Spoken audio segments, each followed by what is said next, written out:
Hello students, welcome to Eduvector and this is Manisha Sharma.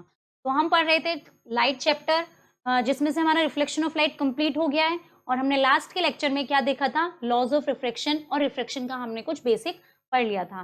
तो आज हम पढ़ेंगे refractive index.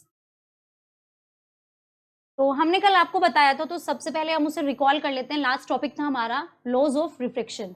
Laws of refraction में हमने आपको दो लॉज बताए थे। कौन कौन से थे वो? कि पहला तो ये कहता है कि अगर एक मीडियम से दूसरे मीडियम में लाइट रे जा रही है, एंटर कर रही है, तो incident ray, refracted ray and normal all lie in the same plane. Second thing जो इसके अंदर सेकेंड चीज थी वो ये थी कि उसने जो एंगल ऑफ इंसिडेंस का साइन पार्ट था, sine i over sine r, ये किसी कांस्टेंट के इक्वल था। और ये लॉ दिया था किसने? स्नेल्स ने। इसीलिए इसको स्नेल्स लॉ ऑफ रिफ्लेक्शन भी कहा जाता है। यहां तक हम पढ़ चुके थे। तो हम स्टार्ट करते हैं रिफ्रैक्टिव इंडेक्स से। ये जो कांस्टेंट होता है इसी को हम इक्वल रखते हैं रिफ्रैक्टिव इंडेक्स के। और रिफ्रैक्टिव इंडेक्स को हम सिंबल से डिनोट करते हैं, किससे? एन से। तो अगर हम इसी को देखें तो ये हो जाएगा sine i over sine r is equal to n. तो हमारा जो रिफ्रैक्टिव इंडेक्स का जो फॉर्मूला बनेगा वो ये बनेगा। और डेफिनेशन भी यहीं से ही बहुत इजीली हम बनाएंगे। क्या? कि the ratio of sine of angle of incidence and sine of angle of refraction is called the refractive index of any medium. Clear है? तो हमने कल क्या पढ़ा? हमने पढ़ा था कि ये हमारे पास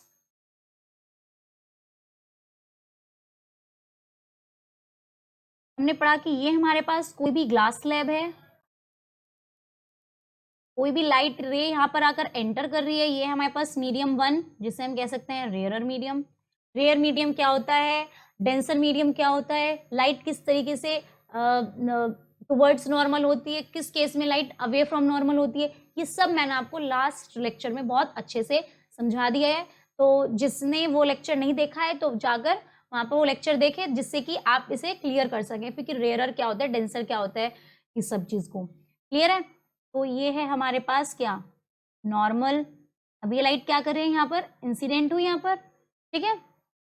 अब ये क्या है? रेयर मीडियम है। रेयर से कहाँ आ रही है? डेंसर में आ रही है। मीडियम टू डेंसर मीडियम में।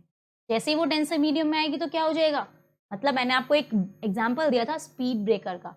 ये स्पीड ब्रेकर आ गया तो ये टुवर्ड्स द नॉर्मल हो जाएगी। ठीक है, टुवर्ड्स द नॉर्मल हो गई।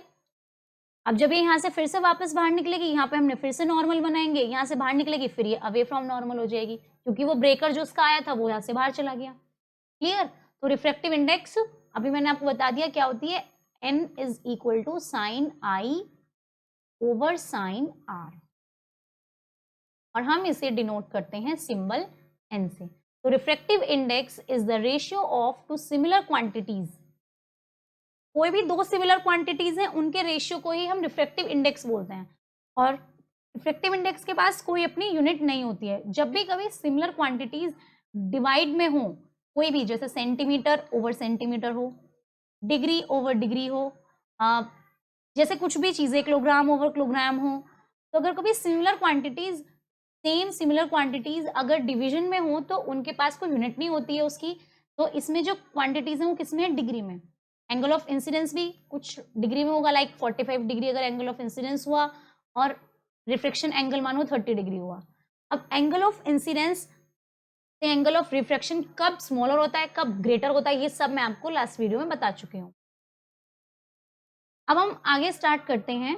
अब देखो, अगर हम स्पीड लाइट की मीडियम वन में v1 मान लें और मीडियम टू में हम v2 मान लें, तो तब हम कैसे सॉल्व करेंगे? ठीक है, तो हम उसे स्टार्ट करते हैं। एक फिर से यहाँ पे हमने क्या बनाया? ग्लास स्लैब बनाई। ग्लास स्लैब कहें या फिर हम कहें यहाँ पे वाटर है, कुछ भी चीज है। ठीक है, ये हुआ हमारे पास मीडियम वन, रेयर मीडियम, जिसे हमने एयर कह दिया। ये हुआ हमारे पास मीडियम टू, डेंसर मीडियम, जिसे हमने ग्लास या फिर वाटर कुछ भी कह दिया, ग्लास कह दिया, चलो ग्लास कह दिया। अब इसमें क्या होगा? लाइट रे कहाँ से जाएगी? रेयर से डेंसर में। अब जैसे ही लाइट रे रेयर मीडियम से डेंसर मीडियम में जाएगी तो क्या हो जाता है?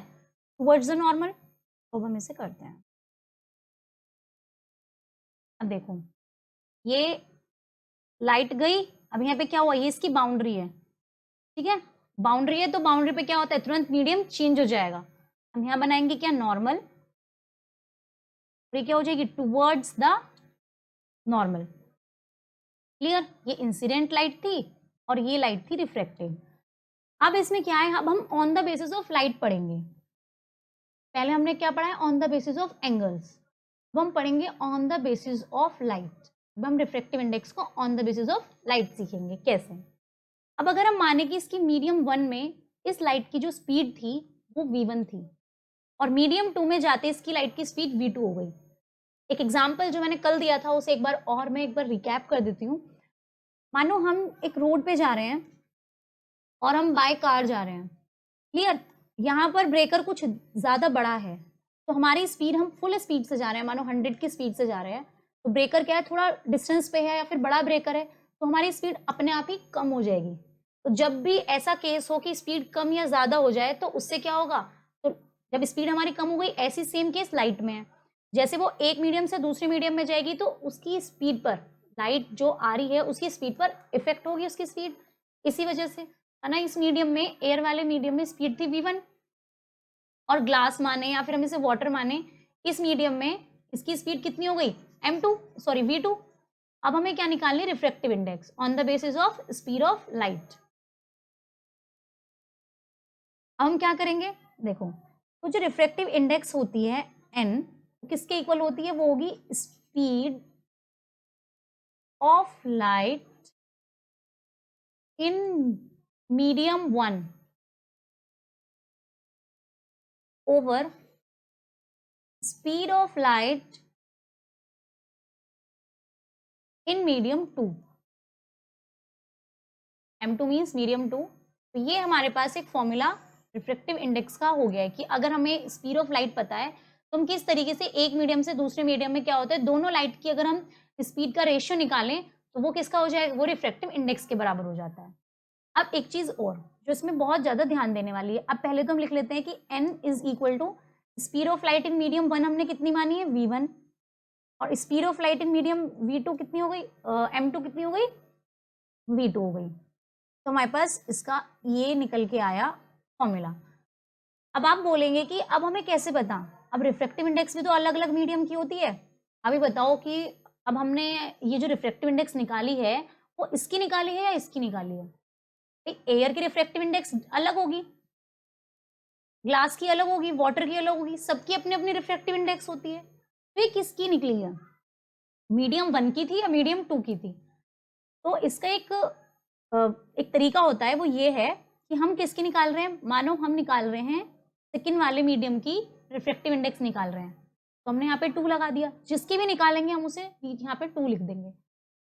और किसके रिस्पेक्ट में निकाल रहे हैं, 1 के, इसका मतलब है यहाँ से लाइट जा रही है, यहाँ से लाइट इसमें एंटर करी, मीडियम 1 से लाइट मीडियम 2 में एंटर कर रही है, दैट मीन्स क्या हुआ कि हमने रिफ्रेक्टिव इंडेक्स किसकी निकाली है, मीडियम 2 की। क्लियर है, ऐसे इसमें क्या कर रहे हैं, मीडियम 2 की रिफ्रेक्टिव इंडेक्स निकाल रहे हैं विद रिस्पेक्ट टू 1, क्योंकि 1 से 2 में रिफ्रेक्टिव इंडेक्स जा रही है। और जब भी अगर हम इसका उल्टा निकालते, मीडियम 1 की निकालते, तो हम इसे ऐसे लिखते, मीडियम 1 की निकाल रहे हैं with respect to medium 2। Clear है, इज इक्वल टू, वो फिर क्या हो जाती, जिसकी भी निकाल रहे हैं, किसकी निकाल रहे हैं, n1, तो जहां से लाइट एंटर कर रही है उसकी स्पीड लिखेंगे हम ऊपर, और जहां पर लाइट एंटर बाद में कर रही है, जहां से कर रही है वो ऊपर आएगा और जहां पे कर रही है वो नीचे आएगा। तो ये अपने आप ये भी रिवर्स हो जाएगा, v2 ओवर v1। तो जहां पर हम लिख सकते हैं कि 1 and 2 is equal to refractive index of medium 2 with respect to medium 1। Clear है, आगे समझ में आपको किस तरीके से सीखना है। ये चीजें आपको एग्जाम में जब हम न्यूमेरिकल्स करते हैं, एग्जाम में भी ना नॉर्मली जब न्यूमेरिकल्स करते हैं तो वहां पे ये बहुत ज्यादा हेल्पफुल होती हैं, क्योंकि अक्सर वहां पे हम लोग कंफ्यूज हो जाते हैं कि मीडियम 1 से 2 में कह रहा है, 2 से 1 में कह रहा है, ऊपर क्या आएगा, स्पीड ऑफ लाइट मीडियम 1 के ऊपर करें या स्पीड ऑफ लाइट मीडियम 2 की नीचे रखें। तो इस चीज में बस, चाहे वो मर्जी कैसे भी दे, लाइट भले ही चाहे ऐसे एंटर करिए, अगर वो उसे रिवर्स भी देना चाहता है तो आपको एग्जैक्ट ये लिखना आ जाए तो आप ये भी बहुत आराम से लिख लेंगे, इससे इसमें जा रही है, ऐसे ही स्पीड भी उसी अकॉर्डिंग लिखेंगे। क्लियर है? आई होप आपको रिफ्रैक्टिव इंडेक्स का ये वाला पार्ट समझ में आ गया होगा बहुत अच्छे से। अब नेक्स्ट चीज, अब एक दो चीज और होती है इसके अंदर, रिलेटिव रिफ्रैक्टिव इंडेक्स और एब्सोल्यूट रिफ्रैक्टिव इंडेक्स। अब हम इन्हें देखते हैं कि रिलेटिव और एब्सोल्यूट क्या होती हैं। अब मैंने आपको कल एक चीज बताई थी कि लाइट हमारी एंटर करती है एयर से ग्लास में एंटर करती है, क्लियर? ग्लास से वाटर में भी एंटर कर सकती है, एयर से भी वाटर में एंटर कर सकती है। तो जरूरी नहीं है कि लाइट एयर से ही जा रही हो, ग्लास से भी जा सकती है, वाटर से भी एयर में आ सकती है, ठीक है? अगर हम इसी वाली इसमें जो ये ग्लास से आ रही है, तो अगर हम यहाँ पे नॉर्मल बनाएं तो क्या हो रहा है, ये ग्लास से वापस जा रही है, क्लियर? तो ऐसा कोई बाउंडेशन नहीं है, कोई भी लाइट कहीं से भी आके किधर भी जा सकती है। लेकिन इसको भी हमने दो पार्ट्स में डिवाइड कर दिया। कैसे? इस चीज को भी हमने क्या किया, दो पार्ट्स में डिवाइड कर दिया कि जब लाइट एक मीडियम से दूसरे मीडियम में जा रही है तो रिफ्रैक्टिव इंडेक्स रिलेटिव कब होगी, अगर वो एयर या वैक्यूम से नहीं जा रही है।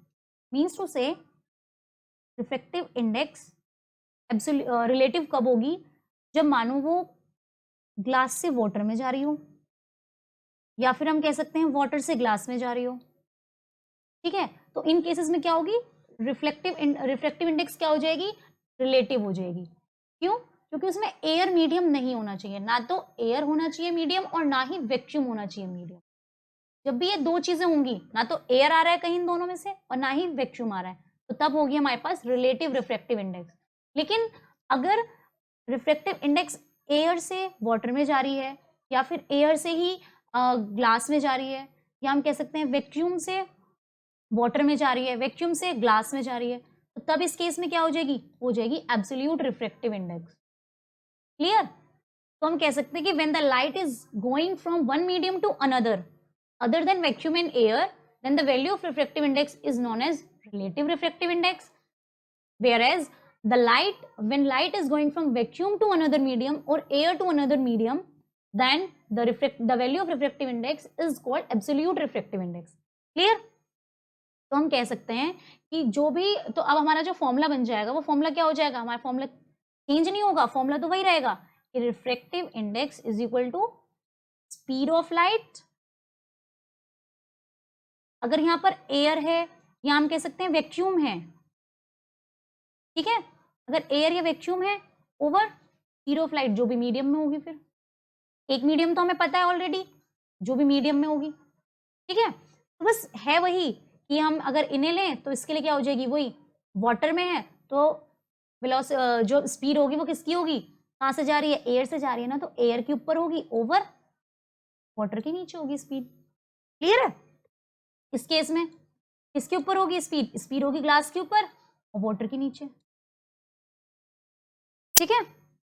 आगे समझ में, रिलेटिव और एब्सोल्यूट बाकी कुछ नहीं है, बस इसमें यही ध्यान देना है कि किस मीडियम से किस मीडियम में जा रही है, बस। अगर वैक्यूम एयर है तो रिलेटिव नहीं होगी, एब्सोल्यूट होगी, और अगर वैक्यूम एयर नहीं है तो रिलेटिव होगी। तो इसमें है the ratio of speed of light in vacuum to the speed of light in medium is called the relative refractive index of that medium. और क्या होगा, द रेशियो ऑफ, ये तो वही चीज है जो भी बता दी है कि स्पीड ऑफ लाइट एयर में हो या वैक्यूम में हो, विद रिस्पेक्ट टू किसी के भी, अगर हम कुछ भी चीज इसमें लेते हैं तो क्या होगी, मीडियम से देखनी है। अब मानो अगर मैंने आपको एक एग्जांपल दिया कि speed of light in water to glass, तो रिफ्रैक्टिव इंडेक्स निकालो। तो नॉर्मल बात कितनी है, सबसे पहली बात क्या बोल रहा है वो, वाटर से ग्लास, एयर तो है ही नहीं, एयर नहीं है तो एब्सोल्यूट नहीं होगी, क्या हो जाएगी, रिलेटिव हो जाएगी। हमें रिलेटिव का पता चल गया, तो हम एन निकालेंगे, किससे जा रही है, वाटर से ग्लास में जा रही है, तो उसने क्या कहा, यहाँ वाटर और यहाँ ग्लास, और पहुंचेगी कैसे, वही वाटर ओवर ग्लास, हो गया खत्म। क्लियर? एक एग्जाम्पल लेते हैं, let us take glass as a medium, अगर हम ग्लास को एक मीडियम मान लेते हैं, and write a relation for its refractive index. अब ग्लास को ही मीडियम मानना है, दूसरा मीडियम दिया ही नहीं, तो मतलब क्या हुआ कि हम दूसरा मीडियम को एयर या हम वैक्यूम अपने आप ही खुद लेट कर सकते हैं, हमें रिफ्रैक्टिव इंडेक्स निकालने, इसका मतलब डेफिनेटली है कि दूसरा मीडियम क्या होगा, एयर होगा, ठीक है? तो जो हम निकालेंगे रिफ्रैक्टिव इंडेक्स ग्लास की तो क्या हो जाएगी, एयर से ग्लास में जा रही है तो हो जाएगी स्पीड ऑफ लाइट, हो सकता है वो एयर हो या हो सकता है वो वैक्यूम हो, over speed of light in medium, और इसमें मीडियम क्या है हमारे पास, ग्लास। ठीक है, तो क्या हो जाएगा यहाँ पे V1 ओवर VG, ए भी लिख सकते हैं यहाँ पे VA ओवर VG। अब एयर में स्पीड ऑफ लाइट कितनी होती है, ये बात तो बहुत ही ज्यादा अंडरस्टूड है कि speed of light in air 3 multiply 10⁸ metre per second. ये तो सिर्फ एक एग्जाम्पल है, एग्जाम्पल में हो सकता है गिवन भी हो, ठीक है। और ग्लास की स्पीड भी हमें मानो गिवन है 2 मल्टीप्लाई 10⁸ मीटर पर सेकेंड, तब तो निकल जाएगा इसमें क्या है, refractive index of glass is equal to, पहले में निकालेंगे 3 into 10⁸ metre per second over 2 multiply 10⁸ metre per second, cancel cancel, और जब हमने 2 को 3 से डिवाइड किया तो आ गया 1.5। यूनिट इसकी कुछ होती नहीं है तो रिफ्रैक्टिव इंडेक्स ग्लास की कितनी आ गई 1. एक्चुअल में भी रिफ्रैक्टिव इंडेक्स ग्लास की 1.5 ही होती है, तो हम ये कह सकते हैं कि रिफ्रैक्टिव इंडेक्स ग्लास की कितनी है 1.5 है। अगर कोई हमें सिंगल दे रखा हो, कुछ भी चीज सिंगल, यहाँ पे वाटर की पूछ लेता तो हमें अगर स्पीड ऑफ लाइट वाटर में पता है तो हम वाटर की निकाल लेते, तो हमें एक मीडियम दूसरा क्या रखना होता है, एयर रखना होता है। क्लियर। नेक्स्ट इस पे एक एनसीईआरटी क्वेश्चन करते हैं, क्वेश्चन क्या बोलता है वो देखते हैं। Light enters from air to glass, कहाँ जा रही है, ग्लास प्लेट में जा रही है लाइट, एयर से ग्लास में। ये हमारे पास एयर और ये हमारे पास ग्लास, तो यहाँ से क्या होगा, लाइट करेगी एंटर एयर से ग्लास में, ये उसे यहाँ पर मिली बाउंड्री और ये हुआ नॉर्मल, टुवर्ड्स द नॉर्मल हो गई एयर से ग्लास में। ठीक है, अब रिफ्रैक्टिव इंडेक्स दे दिया उसकी 1.50, क्या बोला है उसने, एयर से ग्लास में, तो एयर से ग्लास में गई 1.50 दे दी। What is the speed of light in glass, speed of light in vacuum दे दिया 3 इंटू 10⁸ मीटर पर सेकेंड। ग्लास में बताओ, मतलब कि VG निकालनी है और हमें दे रखी है VA 3 into 10⁸ metre per second, बिल्कुल सेम ही होगा। एक बार मैंने इसको रिवर्स कर दिया, अब ऐसे निकाल लो, सेम है। तो ANG is equal to VA over VG, तो हम वैल्यू रख देंगे 1.50 is equal to VA 3 into 10⁸ metre per second over VG। अब इसे क्या करेंगे, क्रॉस मल्टीप्लाई, तो VG is equal to 3 into 10⁸ metre per second over 1.50। एक तो होता है कि 1.50 2 जा 3 होता है, एक और होता है जो कि बहुत बच्चों वाला है, 100 लिखा, एक 0 से एक 0 काटी, 5 2 जा 10, 5 3 जा 15, 3 से 3 कैंसिल, वो मर्जी है आपकी जिस से भी आप लगाना चाहें।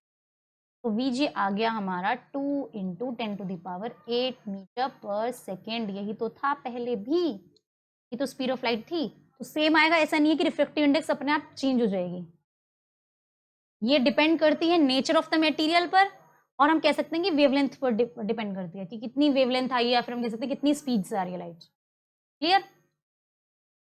अब हमारे पास है सब्सटेंस मीडियम, ये कुछ रिफ्रैक्टिव इंडेक्सेस हैं जो आपको लर्न करनी है, वैसे तो बहुत सारी दे रखी हैं एनसीईआरटी में, लाइक ऐसी होंगी अराउंड 14-15 के आसपास, बट इसमें से सिर्फ ये 5 हैं जो इम्पॉर्टेंट हैं। एयर की कितनी होती है 1.033, आइस की होती है 1.31, वाटर की होती है 1.33, इसमें एक और है डायमंड की, इससे भी रिलेटेड कभी कभी क्वेश्चन पूछा जाता है, इसकी ऐसी होती है आई थिंक 2.40 के आसपास या 42 के आसपास, कुछ ऐसी है, ऐसी होती है, वेरी करती है, आप देख सकते हैं सर। क्लियर है, तो आप बस इनको बिल्कुल अच्छे से लर्न कर लीजिए, कभी कभी वो एग्जाम में दे भी देता है, कभी कभी वो पूछ भी लेता है, नहीं देता है तो ठीक है। तो थैंक यू सो मच, आपको ये वीडियो मेरा रिफ्लेक्शन ऑफ लाइट में जो भी हमने पढ़ा है वो कैसा लगा है, तो प्लीज़ कमेंट बॉक्स में कमेंट करके ज़रूर बताएं।